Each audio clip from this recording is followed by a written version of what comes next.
Hello everyone. Eden தோட்டத்துல ஆதாமுக்கும் ஏவாளுக்கும் ஆண்டவர் ஒரு கண்டிஷன் கொடுத்துருந்தாங்க.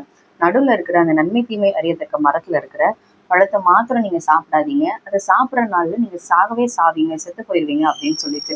அவரு இந்த சரீரத்தின் மரணத்தை குறித்து ஆண்டவர் பேசல, ஆவிக்குரிய மரணத்தை குறித்து ஆண்டவர் பேசினாங்க. அந்த பழத்தை சாப்பிட்றதுக்கு முன்னாடி வரைக்கும் ஏதேன் தோட்டத்துல அவங்க சந்தோஷமா இருந்தாங்க, ஆண்டவருடைய படைப்பெல்லாம் அவங்க அனுபவிச்சுட்டு இருந்தாங்க. ஆனா எப்போ அந்த பழத்தை அவங்க சத்ருவோட பேச்சை கேட்டுட்டு அவங்க சாப்பிட்டாங்களோ, அதுக்கப்புறம் அவங்க பார்த்ததெல்லாம் எதை தெரியுமா? அவங்க நிர்வாணமா இருக்கிறத தான் அவங்க பார்த்தாங்க.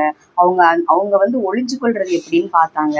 அவங்கள பத்தி தான் அவங்க யோசிக்க முடிஞ்சது. இன்னைக்கும் அப்படிதான். என்னைக்கு நம்ம ஆவிக்குரிய கண்கள் மூடப்படுதோ, என்னைக்கு இந்த உலகத்தை நம்ம பார்க்க ஆரம்பிக்கிறோமோ, அப்ப நம்மளை பத்தி மாத்திரம்தான் யோசிக்கிறோம். நம்மளை தேடி வர்ற ஆண்டவருடைய அன்பை நம்ம மறந்து போயிடுறோம். இன்னைக்கும் ஆண்டவர் ஆதாம பார்த்து நீ எங்க இருக்கன்னு கேட்டது போல உங்களை பார்த்தும் கேட்குறாங்க. நீங்க இன்னைக்கு எதை பார்த்துட்டு இருக்கிறீங்கன்னு கொஞ்சம் யோசிச்சு பார்த்து சரி பண்ணுங்க. பிளஸிங்ஸ்.